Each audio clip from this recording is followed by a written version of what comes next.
चलिए, तो आज हम लोग करंट इलेक्ट्रिसिटी के होपफुली आखिरी लेक्चर में हैं, जिसके अंदर आप लोगों को आज मैं तीन कॉन्सेप्ट सिखाऊंगा। एक है Wheatstone bridge. Already Wheatstone bridge के बारे में हम लोगों ने पहले से बात किया हुआ है, व्हाट इज व्हीटस्टोन ब्रिज और क्या कंडीशन होता है, what by what is equal to what, ऐसे बताया होगा। R1 by R2 is equal to R3 by R4। अगर ऐसा कुछ कंडीशन है तो जो सेंट्रल वायर होती है उसमें कोई करंट फ्लो नहीं करता है। तो ये व्हीटस्टोन ब्रिज का कॉन्सेप्ट है। उसके बाद एक मीटर ब्रिज होता है और एक पोटेंशियोमीटर होता है। पोटेंशियोमीटर इज अ डिवाइस जो एक तरीके से वोल्टेज मापने के काम आता है, पर आप और भी कई सारे उसके यूजेस देखेंगे कि पोटेंशियोमीटर और क्या-क्या कर सकता है। खैर, तो लिखना स्टार्ट करिए। Wheatstone bridge, WHEAT, Wheatstone, STONE, stone bridge, BRIDGE, Wheatstone bridge. तो देखिए व्हीटस्टोन ब्रिज एक्चुअली में क्या है और कैसे इसका वो जो कंडीशन आया R1 by R2 is equal to R3 by R4, यही सिर्फ हम लोग को इसके प्रूफ में देखना है। तो आप लिखना स्टार्ट करिए। It is an arrangement of four resistance, it is an arrangement of four resistances used to measure one of them, it is an arrangement of four resistances used to measure one of them in terms of other three, in terms of other three। तो Wheatstone bridge क्या है, चार में से तीन अगर आपको पता है तो चौथा आप क्या कर सकते हैं, निकाल सकते हैं। लिखिए, consider four resistances P, Q, R and S, P, Q, R and S connected in the four arms of a quadrilateral, connected in a four arms of the quadrilateral।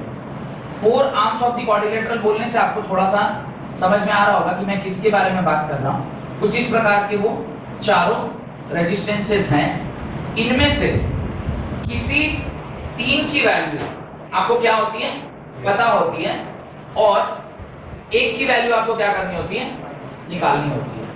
तो और ये तब होगा जब बीच में आप क्या लगाते हो, गैल्वेनोमीटर लगाते हो। इस प्रकार से उसके नीचे एक सर्किट बना लीजिएगा और सर्किट में जैसे जैसे मैं स्पेसिफिकेशन लिखता जा रहा हूं वैसे वैसे आप भी लिखते जाइए। This is P, this is Q, this is R and this is S।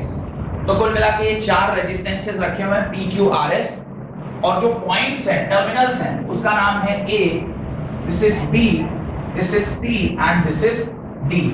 आपसे मैंने ये बताया भी था कि ABCD इस प्रकार से हम लोग उसके नाम लिखते हैं। और जो करंट उसके अंदर फ्लो कर रहा है, ये भी शायद मैंने आपको बताया था कि जो नेट करंट I उसके अंदर फ्लो करता है फ्रॉम द सोर्स, जो कि V पोटेंशियल पर है, और वो करंट जब इस जंक्शन पे पहुंचेगा उसके पास दो रास्ते होंगे, एक I1 और दूसरा I2। चूंकि बीच वाले उसमें कोई करंट फ्लो नहीं करता है, अगर ये बैलेंस्ड व्हीटस्टोन ब्रिज है, तो यहाँ पर भी क्या करंट फ्लो करेगा, I1 ही फ्लो करेगा, और यहाँ पर क्या करंट फ्लो करेगा, I2 फ्लो करेगा, और वापस से I1 I2 मिलकर यहाँ पर वापस से क्या हो जाएगा, ये कैपिटल I हो जाएगा। यानी I is equal to I1 plus I2 का जो रिलेशनशिप है वो वैलिड रहेगा इस प्रकार से। तो ये आप उसके नीचे लिख लीजिए, दिस इज द सोर्स, और इस प्रकार से चार उसके अंदर रेजिस्टेंसेस लगे रहते हैं, ठीक है। इसके नीचे आप लिखें P, Q and R are the known resistances, P, Q and R are the known resistances। P, Q और R हमारे लिए known है। कौन कौन से, P, Q, R are known resistances। ये known resistance है, ये resistance की वैल्यू हमें पहले से पता रहती है। S is unknown resistance, S क्या है, unknown resistance है। और हमारा व्हीटस्टोन ब्रिज का जो एप्लीकेशन है वो यही है ना कि आप तीन की वैल्यू अगर आपको पता है तो आप चौथे की वैल्यू क्या कर लोगे, खुद से निकाल लोगे। कैसे निकालोगे और किस कंडीशन से निकालेंगे उसको हम लोग अभी चेक करते हैं, राइट। ये दोनों लाइनें अगर आपने लिख ली हो तो उसके नीचे लिखिए, the bridge is said to be balanced, the bridge is said to be balanced when the galvanometer gives zero deflection ये गैल्वेनोमीटर जब जीरो डिफ्लेक्शन दिखाएगा, ये गैल्वेनोमीटर जब जीरो डिफ्लेक्शन दिखाएगा, उस टाइम पे हम इसको क्या बोलते हैं, ब्रिज को क्या मानते हैं, बैलेंस्ड मानते हैं। जीरो डिफ्लेक्शन मतलब यहां पर नो डिफ्लेक्शन, और यहां पर अगर नो डिफ्लेक्शन है, यहां पर अगर नो डिफ्लेक्शन है, इसका मतलब यहाँ पे कोई इस रास्ते में कोई करंट फ्लो नहीं कर रहा है, इस रास्ते में कोई करंट फ्लो नहीं कर रहा है। जीरो डिफ्लेक्शन का मतलब ये होता है डिफ्लेक्शन नहीं है, मतलब उस रास्ते में कोई करंट फ्लो नहीं कर रहा है। डन, यहां तक कोई दिक्कत? अब मुझे क्या करना है, वो कंडीशन निकालना है। तो कह रहा है कि the bridge is said to be balanced when the galvanometer has zero deflection and balanced condition is, what is the balanced condition? The balanced condition is ratio of this by this is equal to this by this, or ratio of this by this is equal to this by this. आप कुछ भी लिखो, ratio of P by Q is equal to ratio of P by R by S, ये भी चलेगा। या इसकी जगह पर अगर आप ये लिखते हैं P by R is equal to Q by S, वो भी चलेगा। क्या हुआ, सिर्फ ये आपस में क्रॉस मल्टीप्लाई को चेंज कर दिया, तो कोई इससे फर्क नहीं पड़ता। This is also condition of balance Bridgestone bridge and this is also condition of balance. आप ये लिखें तो चलेगा, आप ये लिखें तो चलेगा। रेशियो क्या होना चाहिए, इन दोनों का ratio must be equal to इन दोनों का रेशियो, और इन दोनों का ratio must be equal to इन दोनों का रेशियो। जैसे भी लिखिए काम चल जाएगा। डन। अगर इतना तक आपने लिख लिया है तो उसके आगे अब हम लोग क्या करते हैं, इसको प्रूफ करते हैं। प्रूविंग इज मस्ट, और एग्जाम में प्रूफ ही आएगा कि भाई बताइए किस प्रकार से ये सारा कहानी किया गया है। प्रूफ करने के लिए आपको क्या करना होगा, किरचॉफ का दूसरा नियम अप्लाई करना होगा। लिखिए proof, PROOF, proof. Entire circuit को आप दो डिफरेंट पार्ट में डिवाइड करें। कैसे, एक लूप आप यहां लगाइएगा और दूसरा लूप आप यहां लगाइएगा। इस तरह से एक इक्वेशन यहां से आएगी और दूसरी इक्वेशन यहां से आएगी। लिखिए, in figure there are four resistances, in figure there are four resistances P, Q, R and S connected in the four arms of a parallelogram ABCD. In figure, four resistances P, Q, R and S are connected in four arms of a parallelogram ABCD. ABCD इस प्रकार से एक आपने उसके अंदर ये रखा है। डन, कोई दिक्कत? अब लिखिए, अप्लाइंग किरचॉफ सेकेंड रूल या law, applying Kirchhoff second law for the closed loop BADB, BADB या सॉरी आप लिखिए CADC। CADC में अगर आप क्लोज लूप लगाएंगे, ऐसे ही कुछ क्लोज लूप होगा। CADC में जब आप क्लोज लूप लगाएंगे तो ऐसे ही कुछ लिखेंगे। अब लिखना स्टार्ट करें। इसके लिए जब आपने लूप लगाया, किसके लिए आप लिखेंगे, क्लोज सर्किट क्या है, C, A, then D, then again C। इसके लिए जब आप लूप लिखेंगे तो देखिए यहाँ पे आपका सेंस क्या है, इस तरफ, करंट का सेंस क्या है, उस तरफ, तो ये क्या हो जाएगा, नेगेटिव। आप लिखेंगे नेगेटिव I1 into P, और फिर जब आप यहां से इस तरफ बढ़ रहे होंगे तो करंट का सेंस और आपका सेंस दोनों क्या हो जाएगा, सेम हो जाएगा। तो आप लिखेंगे प्लस I2 into R, और यहां तो कुछ है नहीं, ये सारा क्या हो गया, जीरो। फर्स्ट इक्वेशन तो ये हो गई। और सेम आप इधर भी लिखिए।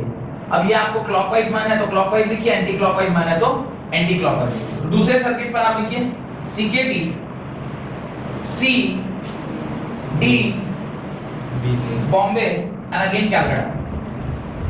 CDBC में जब आप लगाएंगे तो वापस से यहां से आप चल रहे हैं नो करंट के बाद ये सेम डायरेक्शन है। सेम डायरेक्शन में क्या लिखेंगे, प्लस I2 into S, और फिर आगे जाएंगे तो क्या लिखेंगे, minus I1 into Q is equal to 0। ये दोनों इक्वेशन समझ में आई क्या, ये दोनों इक्वेशन समझ में आ गई क्या, ये इक्वेशन कैसे लिखा गया है, ठीक है। अब इसको जरा सा थोड़ा सजाते हैं। ये कैसे लिखा हुआ है, equation number 1, from equation 1 can I right this, थोड़ा देख के बताइए आप क्या लिख रहे हो, minus I1P plus I2R is equal to 0, so can I write I2R is equal to I1P के बराबर, equation number 3। Similarly from equation 2 क्या आप ऐसा लिख सकते हैं I2S is equal to minus I1Q is equal to 0, और इसको आप लिखोगे I2S is equal to I1Q के बराबर। This is equation number 4। अब दोनों इक्वेशन को जब आप ध्यान से देखेंगे तो आपको क्या दिखाई दे रहा है, इधर भी I2 है और इधर भी I2, इधर भी I1 है और इधर भी I1। तो आप इक्वेशन 1 और 2 को क्या कर दीजिए, आपस में डिवाइड कर दीजिए। जब आप इक्वेशन 1 और 2 को आपस में डिवाइड करेंगे तो आप क्या लिखोगे, सॉरी डिवाइडिंग इक्वेशन 3 एंड 4, आप किसको डिवाइड कर रहे हैं, डिवाइडिंग इक्वेशन 3 एंड इक्वेशन 4, आप क्या लिखोगे, देखिए I2 by R is equal to I1 by P divided by I2 by S, इधर I1Q, I2 से I2 कैंसिल, I1 से I1 कैंसिल, क्या आ गया, P by Q is equal to R by S। देखिए दोनों में से किसी एक इक्वेशन में सेट हो रहा है क्या, इन दोनों में से किसी एक में भी सेट हो रहा है, ऊपर वाले में सेट हो रहा है, यही पूछा था, वही हमने निकाला भी है। अब अगर ऐसा हो गया है तो यहाँ पे 3 की वैल्यू अगर मुझे पता है, we know the value of P, we know the value of Q and we know the value of R, S is equal to आप क्या लिखोगे, S is equal to लिखोगे Q into R by P, और यही unknown resistance का क्या होगा, value होगा जो हमें निकालना है। बात समझ में आ गया। तो इस प्रकार से आपने इसमें दोनों देख लिया, प्रूविंग भी देख लिया और एक अननोन रजिस्टर का वैल्यू निकलता कैसे है वो भी आपको समझ में आ गया। डन। इस पूरे डेरिवेशन को आप अपनी कॉपी में लिख लें और एकदम क्लियर रहना चाहिए कि ये इक्वेशंस कहां से आए और किस प्रकार से लाए हैं इक्वेशन को। डन। उसके नीचे we'll talk about the sensitivity of galvanometer. What is sensitivity of galvanometer? देखिए गैल्वेनोमीटर की जो सेंसिटिविटी है वो उतनी ज्यादा होनी चाहिए कि व्हेन स्लाइटेस्ट ऑफ करंट अगर वहां से पास करेगा तो भी वो उसको डिटेक्ट कर सके। गैल्वेनोमीटर अच्छा सेंसिटिव आदमी कौन होता है, सेंसिटिव आदमी किसको बोलते हैं, जो बहुत ज्यादा सेंसिटिव है, कोई भी चेंज उसको बर्दाश्त नहीं होता, उसी को सेंसिटिव बोलते हैं। यानी कुछ भी अगर बगल में अगर खटपट हो रहा है उसको पहले पता चल जाए, वो इसका सेंसिटिविटी है। और कोई कोई आदमी ऐसा रहेगा बिल्कुल ऐसे नींद में है, बगल से कोई गुजर, और कुछ आदमी का कुछ भी थोड़ा सा डिस्टरबेंस हुआ वो फट से पकड़ लेता है, और फट से अगर पकड़ लिया तो वो एक विद्यार्थी का लक्षण है। क्यों, वो पंच लक्षण हम पढ़े, स्वान निद्रा, कुत्ते के जैसा कितनों नींद में सोएगा तुरंत उठ जाए, तो ये तो लक्षण है विद्यार्थी के। तो आदमी को जैसे विद्यार्थी में आप सेंसिटिविटी ज्यादा होनी चाहिए, लेकिन हम जो देखते हैं कुछ विद्यार्थी लोग, ओहो मास्टर बगल से पार हो गया, लव लेटर लिखने में व्यस्त, और लव लेटर में भी क्या लिखा है, rose is red sky is blue, oh my darling I love you, yearly plan. आहा दिखाओ जरा तुम्हारा ईयरली प्लान। अच्छा उसके नीचे फिर शायरी भी मारा हुआ है,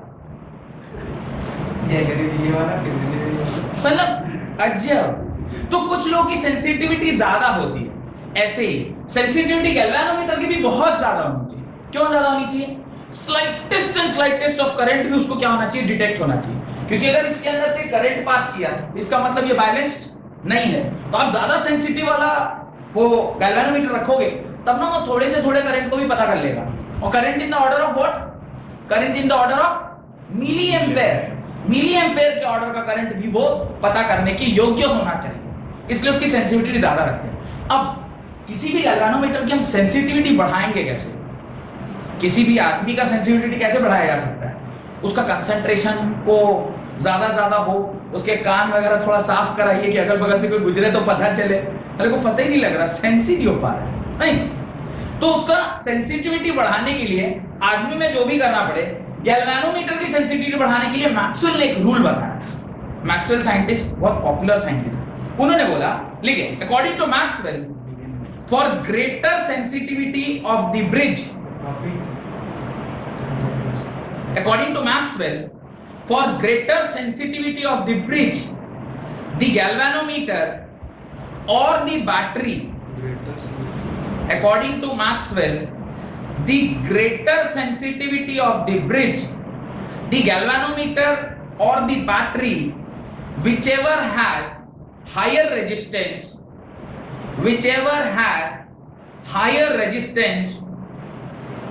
should be connected across the junctions of two highest and two lowest resistances.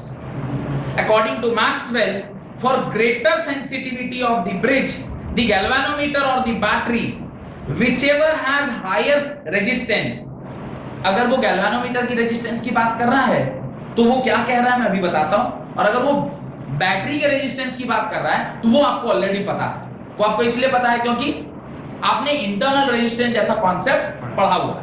तो बैटरी का रेजिस्टेंस तो आप समझते हैं, पर गैल्वानोमीटर का रेजिस्टेंस क्या होगा यहां पे थोड़ा सा मैं पहले एक्सप्लेन कर ही देता हूं कि गैल्वानोमीटर के रेजिस्टेंस मतलब क्या। देखिए, गैल्वानोमीटर एक ऐसा डिवाइस है जो बेसिक डिफरेंस अगर देखा जाए ना अमीटर, वोल्टमीटर और गैल्वानोमीटर में, तो सबसे पहला डिफरेंस मैंने आपको शायद पहले भी बोला होगा कि एमीटर और वोल्टमीटर जीरो उसका कहां पे होता है, लेफ्ट हैंड पे होता है, और वो सिर्फ यूनिडायरेक्शनल चीजों को मेजर करता है।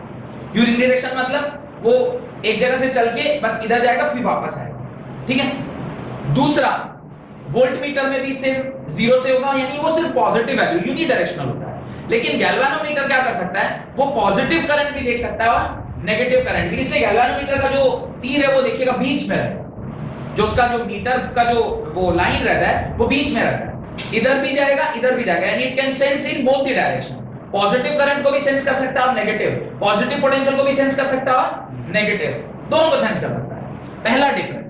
दूसरा डिफरेंस, गैल्वानोमीटर को आप ऑलवेज कन्वर्ट कर सकते हैं, सॉरी हाँ ठीक, गैल्वानोमीटर को आप ऑलवेज कन्वर्ट कर सकते हैं in ammeter as well as in voltmeter. एक गैल्वानोमीटर को आप वोल्टमीटर में भी कन्वर्ट कर सकते हैं और एक अमीटर में भी कन्वर्ट, जिसको आप मल्टीमीटर के नाम से सुनते हो। हैव यू सीन मल्टीमीटर, नाम सुना होगा, अरे देखा होगा ना, एक इलेक्ट्रिशियन भैया आते हैं जो थोड़े जो बड़ा सा रिमोट लेकर आते हैं, ऐसे करके कहीं कहीं पे पकड़ा देते हैं। Have you seen that? वो ऐसे करके एक जगह कहीं पकड़ा देंगे और उसमें रीडिंग आता है, कोई दो तार को ऐसे टच किया तो उसके अंदर रीडिंग आता है। खास करके एसी वेसी ठीक करने आया अगर कोई इस तरह का, तो you will find that multimeter in his hand. Multimeter में क्या होता है, आप उसमें करंट भी माप सकते हैं, वोल्टेज भी माप सकते हैं, रेजिस्टेंस भी माप सकते हैं, बहुत सारी चीज। मल्टीमीटर नाम ही उसका, multimeter means you can take it, वहां पे आप करंट भी मेजर कर सकते हैं, एमीटर भी मतलब वोल्टेज भी, रेजिस्टेंस भी, और उसमें भी करंट में खाली एक करंट नहीं, करंट म्यू एम्पेयर का है तो भी मेजर हो जाएगा, मिली एम्पेयर का है तो भी मेजर हो जाएगा, सिंपल एम्पेयर का है तो भी मेजर हो जाएगा। म्यू एम्पेयर मतलब समझ रहे क्या बोल रहा हूं मैं, 10⁻⁻⁶ के ऑर्डर का, समझ रहे ना, 10⁻⁻⁶ जनरली इलेक्ट्रॉनिक डिवाइसेस में उतना करंट मिलता है 10⁻⁻⁶ के ऑर्डर का। मिली एम्पेयर मोबाइल वगैरह में मिली एम्पेयर 0.003 थर्ड डिजिट के बाद नंबर लिखा हो तो वो मिली एम्पेयर है। और जनरल एम्पेयर में जो हम लोग का डे टू डे लाइफ में जो हो रहा है वो 2, 3, 1, 5, 15 यहीं तक हम लोग ये सब यूज करते हैं जो अप्लायंसेस है। तो गैल्वानोमीटर को we can convert into ammeter as well as galvanometer को can be converted into voltmeter. कैसे पढ़ेंगे, हमारे सिलेबस में है, मैं पढ़ाऊंगा कि कैसे we can convert a galvanometer into a voltmeter और we can convert a galvanometer into a ammeter. Basic difference क्या है बस वो मैं चाहता हूं कि आप समझे। एमीटर एक ऐसा डिवाइस होता है वो करंट मेजर करता है। करंट मेजर करने का मतलब है कि अगर उसके थ्रू पूरा करंट क्रॉस कर गया तभी हम उसको मेजर करेगा। एज इफ कि इस क्लास के गेट कोई बंदा खड़ा है और एक एक बच्चा क्लास में घुस रहा है, अगर एक ही रास्ता है तब ना वो सारे बच्चों को काउंट कर लेगा कि कितने बच्चे क्लास में घुस गए। अगर इसके दो रास्ते हैं, भाई साहब एक ही गेट पर खड़े हैं, पूरे बच्चे काउंट हो पाएंगे क्या? अगर कोई पीछे वाले गेट से आया तो नहीं गिनती हो पाएगा। वैसे ही एमीटर एक ऐसा डिवाइस है जो करंट को मेजर करता है। करंट को कंसीडर करिए पानी का रास्ता, अगर आपको उसका कितना वॉल्यूम क्रॉस किया उसको मेजर करने के लिए पूरा का पूरा पानी आपको उसी रास्ते से क्रॉस कराना होगा। अगर कितने बच्चे क्लास में इंटर किए हैं तो सारे के सारे बच्चों को एक ही गेट से घुसवाना होगा। बात समझ में आ रही? अगर ऐसा हम करना चाहते हैं तो we are measuring what, we are measuring current. Current measure अगर हम कर रहे हैं तो करंट पूरा का पूरा कब क्रॉस करेगा? जब उसकी कंडक्टिविटी ज्यादा होगी कि रेजिस्टिविटी ज्यादा होगी? उसकी कंडक्टिविटी ज्यादा होगी। भाई अगर वो अच्छा कंडक्टर होगा तब ना पूरा का पूरा करंट वहां से क्रॉस करेगा। जिसका कंडक्टिविटी ज्यादा या कंडक्टेंस ज्यादा, या वो अच्छा अगर कंडक्टर है तो उसकी रेजिस्टिविटी, यानी गैल्वेनोमीटर की resistivity when it is acting as ammeter. अभी दूसरे पहलू पर वोल्टमीटर। वोल्टमीटर एक ऐसा डिवाइस है जो किसी भी लोड के अक्रॉस पोटेंशियल डिफरेंस मेजर करता है। अगर किसी लोड के अक्रॉस उसको पोटेंशियल मेजर करना है तो उसकी प्रॉपर्टी क्या होनी चाहिए? अगर किसी लोड के अक्रॉस उसको पोटेंशियल मेजर करना है तो उसकी प्रॉपर्टी क्या होनी चाहिए? उसकी प्रॉपर्टी ऐसी होनी चाहिए कि ये अगर आपका लोड है तो इस तरह से पोटेंशियल, यही है आपका वोल्टमीटर। अब ये वोल्टमीटर कब पूरा का पूरा इसके अक्रॉस जो ड्रॉप हुआ है वो कैसे निकाल पाएगा या कब निकाल पाएगा? ये तब निकाल पाएगा जब इसमें फ्लो करने वाला I इस R के साथ मल्टीप्लाई होगा तो मुझे V मिलेगा। अब आप सोचिए यहां पर क्या आया? करंट I आया। अगर मैं चाहता हूं कि यही I यहां भी रह जाए, पर यहां पर तो इसको दो रास्ते मिलेंगे ना, एक ऊपर और एक, इसको I भी लिख दे। अगर कुछ करंट नीचे आ गया तो ये वाला I इस टोटल I में से ये वाला I भी घट जाएगा और यहां पर कुछ कम I जा रहा होगा। अगर कुछ कम I जाएगा तो वो कुछ कम I इंटू R होके क्या हो गया? कम वोल्टेज आ गया। तो क्या आपने एग्जैक्टली इसके अक्रॉस कितना ड्रॉप था पता कर पाए क्या? नहीं पता कर पाए। तो इसके अक्रॉस जो ड्रॉप था वो तो कुछ ज्यादा होगा, पर आपका अगर कुछ करंट नीचे बह गया तो टोटल करंट में से IB माइनस हो जाएगा और जो करंट इधर गया उसी के लिए R के साथ आप मल्टीप्लाई करिएगा तो वोल्टमीटर रीडिंग दिखाएगा। बात समझ में आ रही है? लेकिन अगर मैं कोई ऐसी व्यवस्था लगाऊं कि नीचे वाले का इतना ज्यादा रेजिस्टेंस कर दिया जाए कि करंट देख के हड़के ना, इस तरफ तो नहीं जाए, इतना ज्यादा इसका रेजिस्टेंस कर दूं इनफाइनाइट, कितना इनफाइनाइट, कि करंट जब यहां पहुंचा तो देखा इसको दो रास्ते, एक ऊपर से जाने वाला और एक नीचे वाला जो रास्ता था पूरा वो खाई और सब रोड में गड्ढा, उसको डर लग रहा है कि कहीं हिमाचल प्रदेश वाला वो नहीं नीचे चलेगा, ट्रक वगैरह देख के नीचे चला, ऐसे टाइप का रास्ता है और ये पूरा एकदम स्मूथ हाईवे मोदी जी जो भी बनवाए हैं। तू क्या बोलेगा? नीचे वाले में जाऊंगा ऊपर वाले में जाऊंगा? ऊपर वाले में जाऊंगा तो पूरा करंट कहां से क्रॉस कराएगा? ऊपर से। कब? जब नीचे वाले का रेजिस्टेंस क्या हो? बहुत ज्यादा हो तब ना ऊपर से जाएगा। ऊपर से जाएगा तो पूरा करंट इधर से इधर आ गया और उसमें जब R से मल्टीप्लाई होगा एग्जैक्टली जितना ड्रॉप हमें को मिल गया। यानी वोल्टमीटर ऐसा एक डिवाइस है जिसका रेजिस्टेंस क्या होना चाहिए? तो गैल्वेनोमीटर एक ऐसा डिवाइस होना चाहिए जिसका रेजिस्टेंस बहुत ज्यादा होना चाहिए। अब समझ में आ रहा है वो रेजिस्टेंस जो गैल्वेनोमीटर की बात कर रहा है वो क्या कह रहा है कि गैल्वेनोमीटर का रेजिस्टेंस होता है। ये पूरा इतना कहानी आपको सुनाया वो ये बताने के लिए कि गैल्वेनोमीटर का रेजिस्टेंस होता है। वही रेजिस्टेंस के बारे में दे आर टॉकिंग कि गैल्वेनोमीटर का रेजिस्टेंस और बैटरी के रेजिस्टेंस में से जो भी ज्यादा हो, यही लाइन आपने लिखा है। According to Maxwell, for greater sensitivity of the bridge, the galvanometer और the battery whichever has higher resistance, दोनों में से जिसका रेजिस्टेंस ज्यादा है, यानी internal resistance of the battery and galvanometer का रेजिस्टेंस का कॉन्सेप्ट अभी मैंने आपको बता दिया। इन दोनों में से जो रेजिस्टेंस वैल्यू क्या होगी? ज्यादा होगी, should be connected across the junction, should be connected across the junction of two highest and two lowest resistances, two highest and two lowest resistances। तो दोनों में से जो भी ज्यादा है उसके अक्रॉस दो हाईएस्ट और दो लोएस्ट रेजिस्टेंसेस के बीच में उसको हमको क्या करना चाहिए? जोड़ना चाहिए। अगर ऐसा आप करेंगे तो जो व्हीटस्टोन ब्रिज बनेगा वो काफी ज्यादा सेंसिटिव होगा क्योंकि उसका जो गैल्वेनोमीटर है वो बहुत ज्यादा सेंसिटिव है। ये कॉन्सेप्ट सिर्फ सीखना है। अगर पूछ ले कि how to determine the sensitivity of a galvanometer और how to determine the sensitivity of a Wheatstone bridge, तो ये लाइन आपको ध्यान होना चाहिए कि जिसके अक्रॉस वो जो ब्रिज है, ये जो तार है वो कहां लगेगा? वो वहां लगेगा जो दो हाईएस्ट और दो लोएस्ट रेजिस्टेंस हो गए उसके अक्रॉस वो हम लाइन को जोड़ेंगे। ये जो आपका गैल्वेनोमीटर का लाइन, बात समझ में आ गई?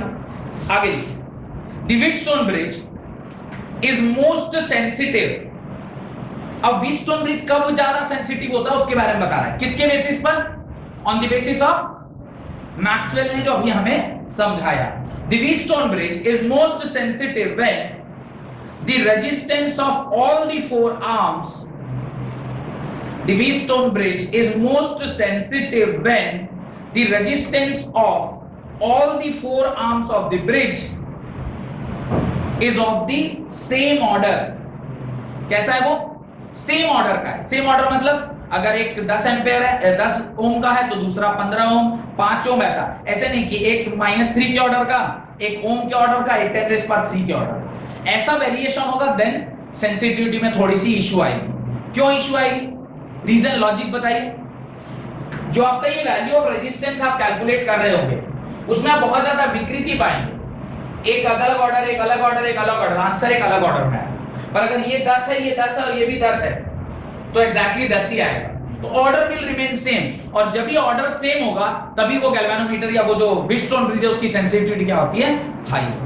तो ऐसा अगर रिसर्सन रीजन में क्वेश्चन आएगा तो देख लेंगे कि किसी भी व्हीटस्टोन ब्रिज का सेंसिटिविटी कब हाई होता है? जब उसके चारों के चारों रेजिस्टेंस के वैल्यू कैसे रहने चाहिए? सेम ऑर्डर के होने चाहिए। Then that is null point is obtained in the middle of the bridge wire. Null point is obtained in the middle of the bridge wire. Null point is obtained in the middle of the bridge wire. अब ये bridge wire है कहां जिसमें हम बात कर रहे हैं?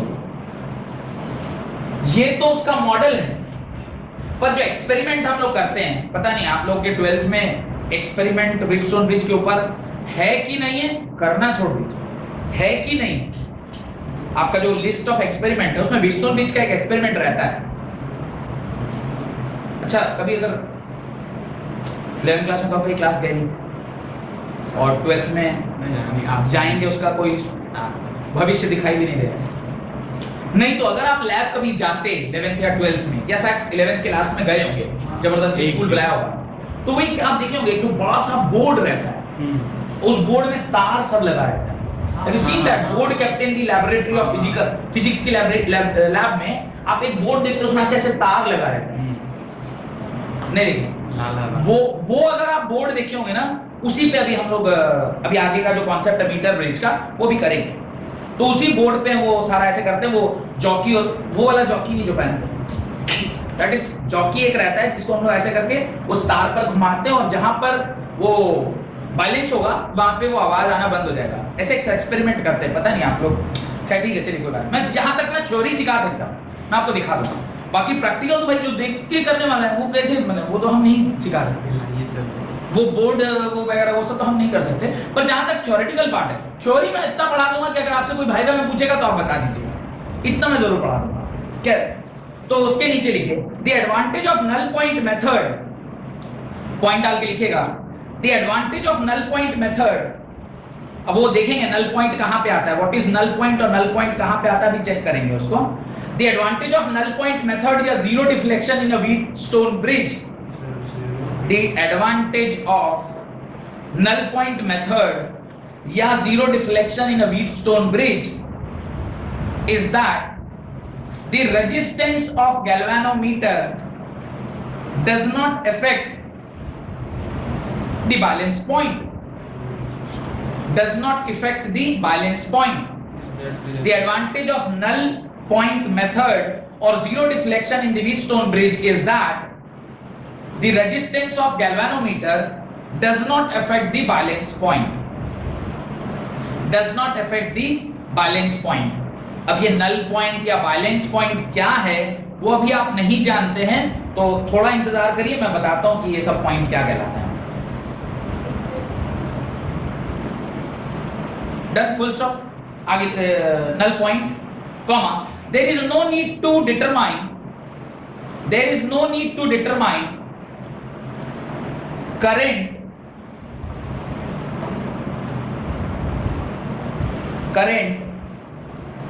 in resistances and internal resistance of a galvanometer. Current in resistances and internal resistance of a galvanometer. ये जो लास्ट लाइन उसने बोला है इसका एडवांटेज क्या है वो मैं आपको समझा देता हूं कि वो क्या एडवांटेज के बारे में आपसे बात कर रहा है। एडवांटेज क्या है नल पॉइंट मेथड का, वो ये है कि अगर आप व्हीटस्टोन ब्रिज को नल पॉइंट मेथड से सॉल्व करते हैं तो अब देखिए इसमें आपको करंट का कोई दिखाई दे रहा है वैल्यू, ये भी रेजिस्टेंस, ये भी रेजिस्टेंस, ये भी रेजिस्टेंस और ये भी रेजिस्टेंस। तो हमें कोई जरूरत नहीं है कि मैं इस रास्ते में कितना करंट फ्लो कर रहा है इसको डिटरमाइन किया जाए, पहला।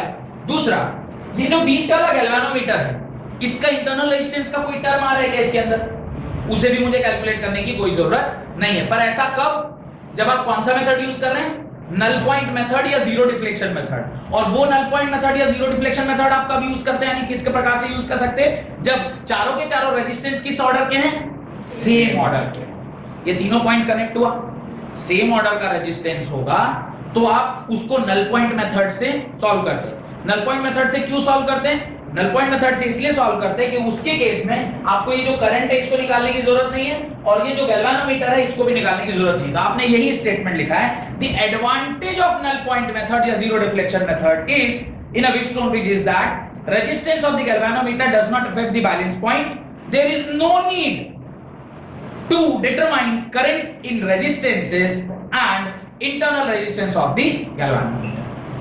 Explain question. In a wheatstone bridge, अच्छा ये जो कॉन्सेप्ट अभी मैंने आपको बताया ना, कौन सा वाला, ये वोल्ट मीटर और गैल्वेनोमीटर का, ये अभी के लिए नहीं बताया है, ये ऐसे भी आपको क्या रखना चाहिए, ध्यान रखना चाहिए कि गैल्वेनोमीटर क्या डिवाइस, माने एमीटर एक ऐसा डिवाइस है जहां पर करंट हमेशा ज्यादा फ्लो करेंगे तो वो उसको मेजर करेगा। मैंने ऐसी बात, वही क्लास वाला एग्जांपल, मेरे को अगर मेजर करना है कि क्लास में कितने बच्चे घुस रहे हैं, मेरे को पता होना चाहिए ना कि वो एक ही डोर है और वहीं से सारे बच्चे घुसेंगे, तब ना काउंट रख पाओगे। सिमिलरली वोल्ट मीटर क्या है, ऐसा रास्ता दो है पर मैं चाहता हूं जबरदस्ती ऊपर वाले रास्ते से लोग जाए, तो नीचे वाले का रेजिस्टेंस इतना बढ़ा दो कि करंट उधर से जाने की जरूरत ना करे, हिम्मत ना करे। नहीं, लिखिए in a Wheatstone bridge, in a Wheatstone bridge circuit, P is equal to 10 ohm, Q is equal to 12 ohm, and R is equal to 8 ohm. In a Wheatstone bridge, P is equal to 10 ohm, Q is equal to 12 ohm, and R is equal to 8 ohm. Then find the value of S. Then find the value of S. Question mark. तो ये तो मैंने ले कुछ ball फेंक दिया ना, वो ट्रायल बॉल जिसको बोलते हैं। तो आप जानते हैं P बाई रिलेशनशिप आपने भी लिखा था, P by R is equal to Q by S। यहाँ से S आप निकालोगे तो ये हो जाएगा Q into R by P। मेरे ख्याल से सारी वैल्यू आपको दी हुई है। Q की वैल्यू कितनी दी गई है, 8 इंटू 12 बाई 10, ऐसा कुछ है क्या, P इज 10 ओनली नो। तो इसको जरा सॉल्व कर लीजिए, 48 बाई 5 that is 9.6 ohm, ये आपका आंसर हो जाएगा। 48 by 5 that is 9.6 ohm, ये आपका क्या हो जाएगा, आंसर हो जाएगा। तो इस प्रकार से आप इसको सॉल्व कर सकते हैं। एक और दूसरा सवाल है जो कि पहले वाले से थोड़ा नहीं, मैं बोलूंगा बहुत अच्छा सवाल है, लिखिए उस सवाल। Right, the Wheatstone bridge circuit have the resistances in various arms. Wheatstone bridge circuit has the resistances in various arms as shown. तो ये जो सर्किट मैंने यहाँ बनाया था, मैं इसी को क्या कर रहा हूँ, यूज कर ले रहा हूँ। मैं सेम सर्किट को यूज कर ले रहा हूँ फॉर माई पर्पस, और आप लोग उसको अलग से बनाइएगा। ये जो ऊपर वाला है P की वैल्यू, दिस इज एक्चुअली 100 ओम, ये कितना है, 100 ओम है। नेक्स्ट Q की जो वैल्यू है वो 10 ओम है, this is 10 ohm. Next R की जो वैल्यू है दैट इज 60 ओम, ये कितना है, 60 ओम है। और ये जो S है इसकी वैल्यू है 5 ओम, दिस इज 5 ओम। अब आपसे कह रहा है calculate, the current through the galvanometer. Calculate the current through the galvanometer if the resistance of galvanometer is 15 ohm. If the resistance of galvanometer is 15 ohm. if the resistance of galvanometer is 15 ohm, current in the galvanometer is 15 ohm, ठीक है? झूठ बोल रहा देखिए बातचीत नहीं, ये एक बहुत अच्छा सवाल है। आप लोग बैलेंस्ड व्हीटस्टोन ब्रिज को सॉल्व करना जानते हैं, अनबैलेंस्ड व्हीटस्टोन ब्रिज को आप सॉल्व करना नहीं जानते। अनबैलेंस्ड व्हीटस्टोन ब्रिज को सॉल्व जैसे मैं कर रहा हूं वैसे आपको सीखना है कि अगर बाई चांस, वो आप भी बोल रहे थे कि कुछ कॉम्प्लिकेटेड सर्किट सर ऐसा हम लोगों ने देखा जिसका हमारा सॉल्यूशन नहीं निकल पाया था, इससे ज्यादा कॉम्प्लिकेटेड आपके सिलेबस में कुछ नहीं आएगा, इसको देख लीजिए। नहीं तो ये वाला क्वेश्चन छोड़ के मैं बढ़ गया होता। और वो जो आपने स्टार्टिंग ऑफ द क्लास में कुछ बच्चे ने कहा कि सर कुछ क्वेश्चन तो बन गया, यानी सरल वाले बन गए, पर टफ वाला जो क्वेश्चन है वो नहीं बन रहा है, तो यानी किरचॉफ ठीक से आप नहीं लगाना जान रहे, इसलिए आपसे वो नहीं बन रहा है। तो इसको हम लोग अभी पता करते हैं कि इस सवाल को कैसे बनता। अब थोड़ा ध्यान से देखिएगा, सबसे पहले तो करंट लिखना स्टार्ट करिए कि भाई किस वायर में कितना करंट होगा। बिना वायर के करंट के आपको कहानी बढ़ने वाला है। यहां से जो करंट आई गया है ये दो पार्ट में डिवाइड हो गया, तो पहले इक्वेशन में ये लिख लूंगा capital I is equal to I1 plus I2, जो शायद मैंने पहले भी लिखा हुआ। अब जब यहां पर करंट I1 आया है, मैं क्या करता हूं, इसके अक्रॉस एक IG करंट भेज रहा हूं। IG करंट क्यों भेजूंगा, वायरलेस एंड IG, बिकॉज वो सवाल में खुद ही कह रहा है कि आप करंट फाइंड करो गैल्वेनोमीटर के अक्रॉस, तो भाई वहां से करंट को पास कराइएगा तब ना उसको फाइंड कीजिएगा। तो मैं वहां से एक IG करंट भेज रहा हूं। यहां से जो करंट गया था वो कितना था, I1 में से IG घट गया, तो यहां पे I माइनस IG करंट गया होगा, कोई दिक्कत। और यहां से जब ये IG आया और ये I2 पहुंचा, और इस जंक्शन से जो निकला होगा वो I2 प्लस IG निकला होगा। थोड़ा बुद्धि से देखिए, इस पे अगर जंक्शन रूल लगाएंगे, ये I1 इधर से गया है, यहां से अगर मैं IG निकाल रहा हूं तो ये दोनों निकलने वाले और ये आने वाले, सम बराबर होना चाहिए।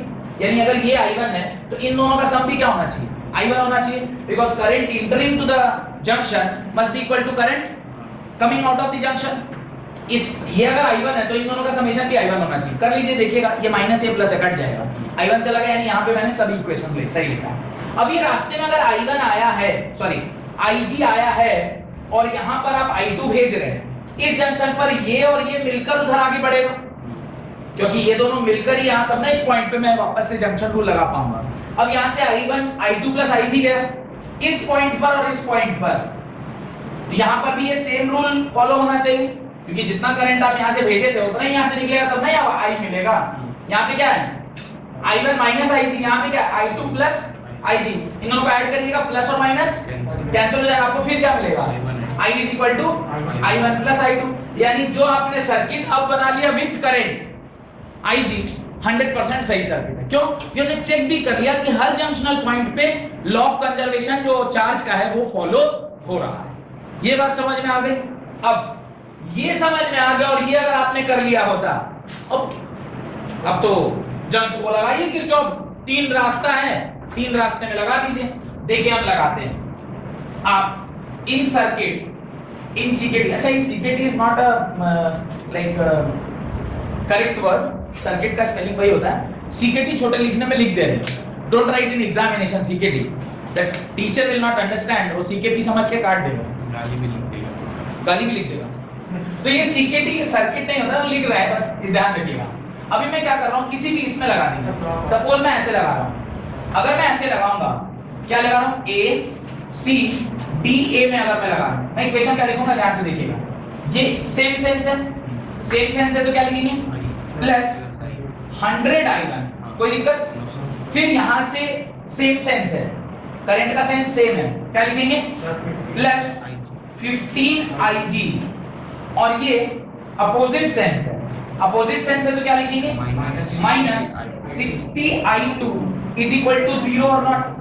This is our first equation, ये आपका पहला इक्वेशन। अब इसमें भी ऐसे ही लगा लीजिए, किसी भी तरीके से लगाइए, कोई फर्क नहीं पड़ रहा। मैं कह रहा इन सर्किट CBDC आपने क्या लगाया, सेम दैट इक्वेशन जो किरचॉफ का दूसरा नियम है।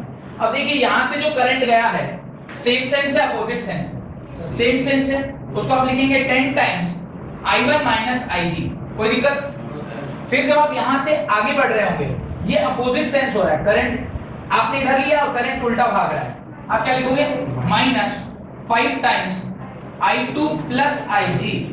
और ये जब यहां से आप ऊपर बढ़ोगे वापस से अपोजिट सेंस हो रहा है क्योंकि IG नीचे और आप कहां जा रहे हैं उसके अगेंस्ट जा रहे हैं, यहां पर आप लिखोगे minus 15 IG is equal to 0।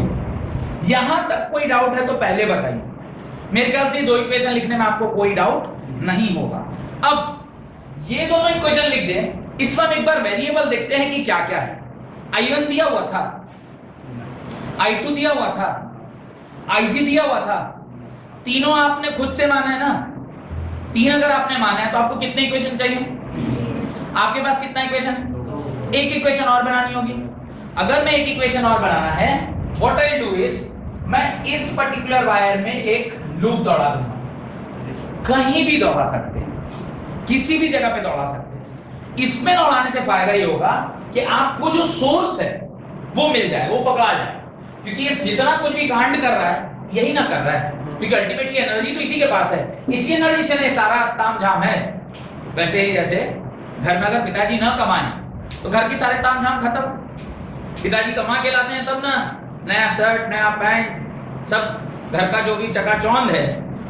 पिताजी बोलने मतलब आप लोग थोड़ा वो बायस बोलने में सोचिएगा सर बायस हो गया, पिताजी मतलब मम्मी भी हो सकती है, पापा मम्मी बोल, यानी पिताजी जनरली पिताजी रहते हैं इसलिए मुंह से पिताजी निकल गए, नहीं तो आजकल तो मम्मी लोग भी कमाती हैं और मैं सैल्यूट करता हूं ऐसे मम्मी को जो कमा के बच्चों को पढ़ा रही हैं और योगदान कर रही हैं फैमिली को चलाने में, the family man and women. खैर इन सर्किट एसी ये समझ में आ गया। तीसरी सर्किट देखिए, तीसरी सर्किट आप लिखो लिखो उसको कैसे लिखेंगे? इन सीकेटी आप ना इसको लिखो A D B and again, ठीक है, A D B and A। ध्यान से देखिएगा, मैं यहीं से स्टार्ट कर रहा हूं। क्या फंसा पहले? नेगेटिव, नेगेटिव माने -10। फिर यहां से हम आगे बढ़े, इधर पॉजिटिव नेगेटिव सेम ही पॉजिटिव सेम, सेम मतलब पॉजिटिव 60 I2। फिर आगे बढ़ी, फिर same sense plus 5 times I2 plus IG is equal to 0। इसको जरा ठीक से कर दीजिएगा, 60 I2 plus 5 times I2 plus IG is equal to 10। Equation number 3, equation number 2, equation number 1। 3 variable 3 equation. अब इसे बड़ी आसानी से क्या किया जा सकता है? सॉल्व किया जा सकता है। Don't expect me to solve this 3 equations. ई क्लास 10th में ऑलरेडी आप पढ़ चुके हैं कि किस तरह के वेरिएबल्स को आप किस प्रकार से सॉल्व करते हैं, और जब आप इसको सॉल्व कीजिएगा तो IG की जो वैल्यू है वो डायरेक्टली मैं लिख देता हूं 4.87 मिली एम्पेयर आएगा। IG की जो वैल्यू होगी वो 4.87 मिली एम्पेयर निकल के आएगी। तो जब बैलेंस्ड नहीं होता है सर्किट तो इस प्रकार से आपको क्या करना चाहिए? पहले करंट को अच्छे से सजा लेना चाहिए और उसके बाद उस पर क्या करिए, सिर्फ इक्वेशन लिखा दीजिए तो आपका काम बन जाएगा। ठीक है, यहां तक कोई दिक्कत? नो दिक्कत। 3 इक्वेशन 3 वेरिएबल सॉल्व जो आपने कर लिया। हेडिंग डालिए मीटर ब्रिज, जो कि अगली क्लास में पढ़ेंगे। आज का लेक्चर अटेंड करने के लिए बहुत बहुत धन्यवाद।